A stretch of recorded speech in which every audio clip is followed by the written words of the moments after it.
good memory for me. Tomorrow's stage starts in Amiens. It's where I won my first Tour de France stage 32 years ago. Holy shit. It was a stage coming into Amiens, north of France, and I won solo. And it was back then, it was the fastest stage in Tour de France history, 49.5 kilometers per hour. It's been beaten by now multiple times, but anyways, I thought that was worth mentioning. Hi, I'm Spencer Martin, along with Johan Bruyneel, and this is Outcomes. Outcomes is for informational and entertainment purposes only. Nothing in this podcast should be considered financial advice. Please gamble responsibly, and if you or someone you know has a gambling problem, seek help from a professional resource. Hosts and guests may have financial interest in the bets discussed. Past performance does not guarantee future results. Everybody, welcome back to Outcomes. I'm Spencer Martin. I'm here with Johan Bruyneel. We are predicting stage 4 of the Tour de France, 174. Really tricky stage, lumpy, especially towards the end. Multiple categorized climbs, going to be tough to predict, but we have Johan here with us, who will guide us through. I'll list off the odds, and then we'll get Johan's take on who's going to win and how it's going to play out. Mathieu van der Poel's the favorite, plus 125. Tadej Pogacar at plus 333. Jonas Vingegaard plus 1300. Romain Grégoire at plus 1500. Kevin Vauquelin at plus 1500. Wout van Aert plus 2800. Julian Alaphilippe plus 3600. Biniam Girmay plus 4000. It goes on and on, but we will call them out when we need to. Johan, how do you think this is going to play out, and who do you think is going to win?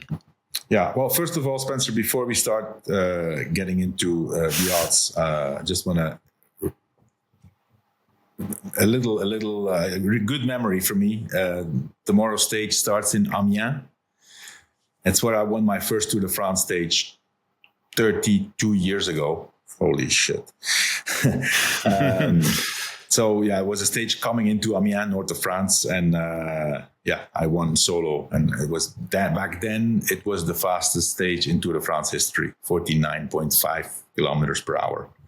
It's been beaten by now multiple times, but anyways, I thought that was worth mentioning. Great memories from that day. That's pretty fast, Johan. On those bikes, back then, with the baggy clothes, aerodynamics were not the same. It was fun. I mean, the wind was favorable the whole day. Not very strong, but it was favorable wind, and it was lumpy. It was not so flat, but it's the first ever Tour de France stage a cyclist wins. It was a dream. That it was something nice. I had been close a few times, like twice or three times second.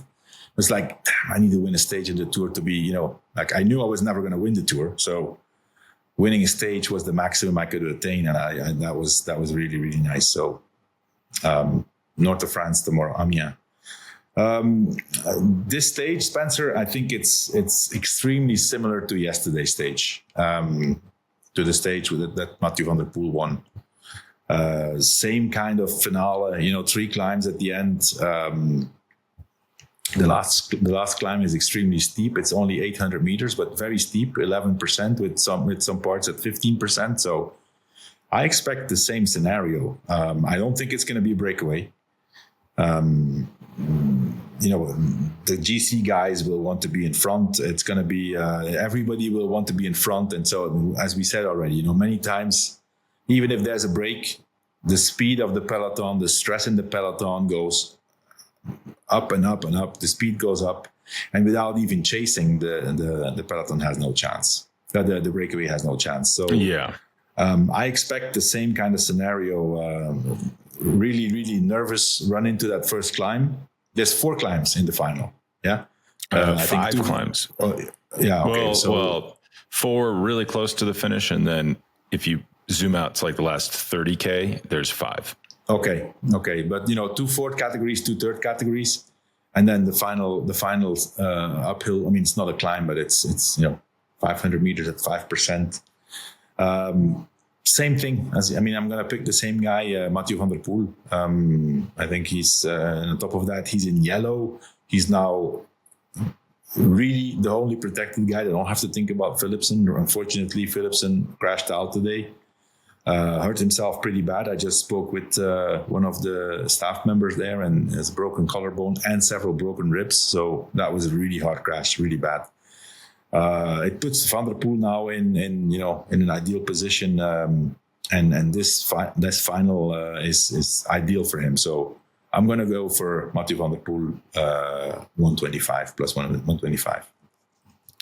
Yeah, hard to argue with that. And if you're unfamiliar with what the heck we're talking about, plus 125 means if you bet $100 on him, you will make $125 in profit.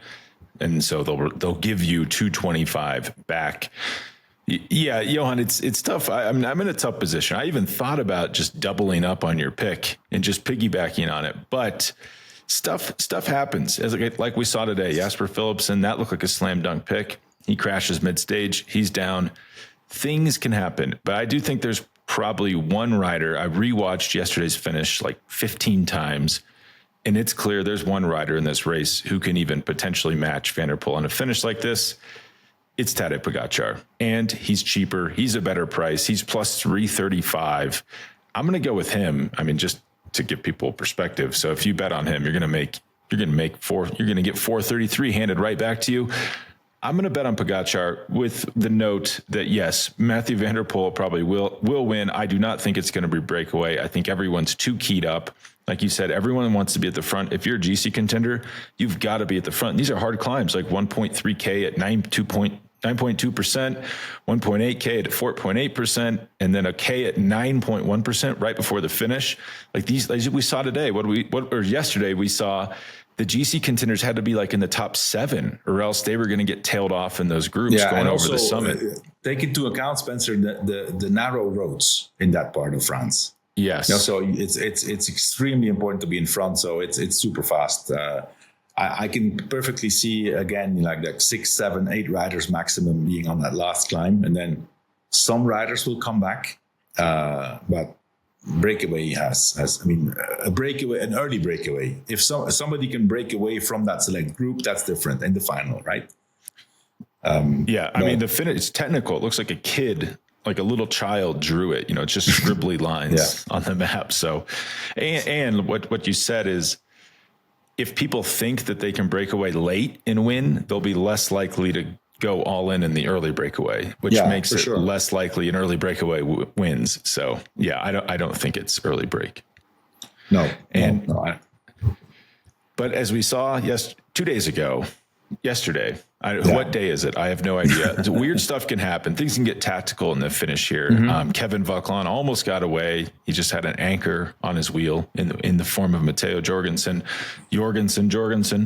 But if this could happen again, so there is a chance someone else wins. If it is, who is it? Yeah, I picked Kevin Vauquelin as my wild card, and I'm going to pick him again. 1,600. So he came down. I mean, I think when I picked him was 8,000 2 days ago. Now he's 1,600. I mean, because he did try 3 times to take a flyer. It almost worked. He had Jorgensen on his wheel, but it's clear that he's in great shape, right? And so if you look at the profile, they're getting over that last climb, that 800 meters at 11%. He's probably not going to be with the first 3-4 guys, but he will be right behind. There's a little plateau. There, 3, 5, 6 guys will come back, and then that's where Vauquelin can, be the surprise. And tomorrow's final stretch is probably easier to stay away than yesterday's. If you have 10 seconds, you can make it to the finish. So Vauquelin at plus 1,600 is going to be my wild card. Yeah, I like that pick a lot. But I'm going to pick Kevin Vauquelin light, because this man has been shadowing Kevin around lately. Mm-hmm. Like Kevin Vauquelin finished 3rd at the French National Championships. Well, who was 2nd? Romain Grégoire, who finished right up there in the top with Kevin Vauquelin the other day. Romain Grégoire, I found him at plus 1,500 on FanDuel. So he's going to be my wild card. This is like, in my mind, it's not impossible to imagine like things get tactical and then the French get their win, Romain Grégoire wins, or Kevin Vauquelin. Like, this is ripe for this type of late raid from a rider like this.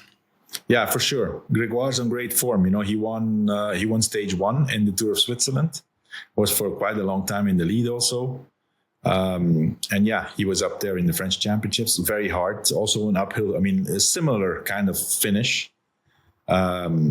Yeah, and he was trying also yesterday. He had this whole team at his service, and he was he fifth or sixth or something. I mean, he was definitely going for it. I think he was. Yeah, he was. Might have been even higher than that. I think he was. Yeah, fourth. Fourth. Okay. Yeah. But so I personally think that Grégoire and Vauquelin have a better chance trying to anticipate and the sprint and a bit of surprise attack after that last climb. That's how I see them winning. Yeah, Van der Poel, I mean, we saw he did win. It was impressive on stage 2, but he was like leading himself out basically. Like that's not unbeatable because he has to control attacks. Especially Spencer, because tomorrow is different. The last 300 meters are flat. Where was it? I forgot the name now. Where Van der Poel won, it kept going up until the finish, right? So once you were going, the speed was slower. Drafting was less of an issue. But if it's 300 meters flat and you go too early after that last 500 meters at 5%, then you could potentially be beaten. And I think that's how Van der Poel might get beaten, because everybody's going to be looking at him. He's going to be alone. There's not going to be anybody with him from his teammates. So yeah, I mean, and he will have to take the responsibility again because he's the big favorite. And on top of that, he's in yellow. Well, you heard it. Let's hope no one listens to this, because then they'll know how to beat Van der Poel and you won't win your pick. So don't release this show, but let's take a quick ad break. And then I want to get your take on a head-to-head, and then also a quick drop in on the green jersey classification. Everybody, this episode is brought to you by Cook Unity.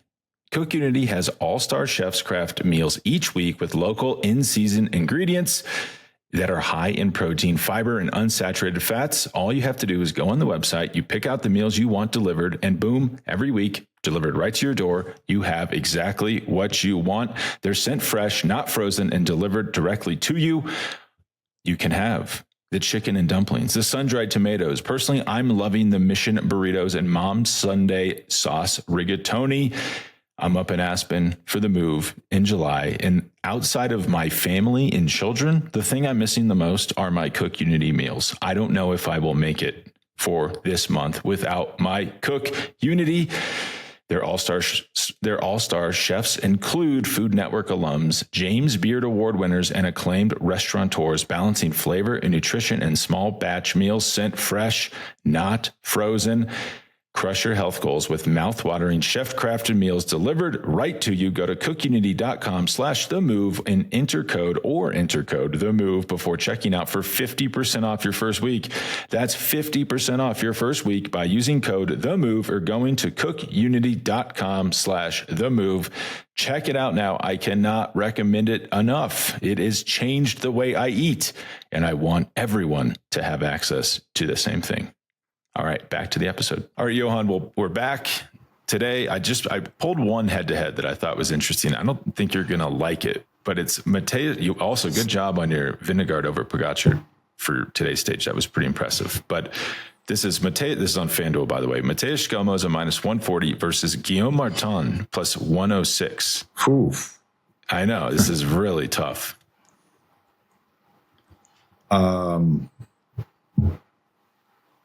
I'm going to say Skelmose because he's better at positioning than Martin. Well, you want to hear an odd thing? On stage 2, Martin 16th, and then Skelmose 23rd. Okay. But were they in the first group? They were both in the first group. Okay. I still think Skelmose. Okay. We'll go. That would make the most logical sense.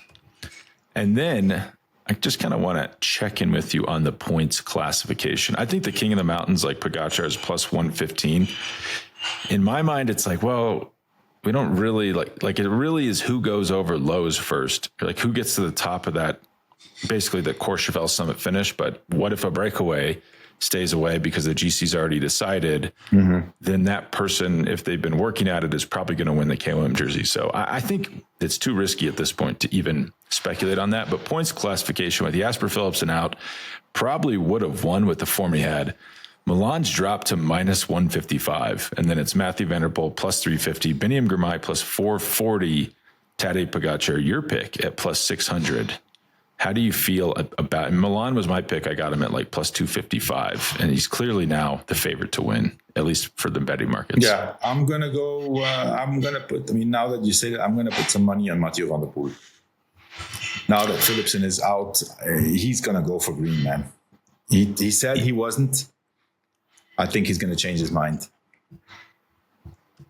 Yeah.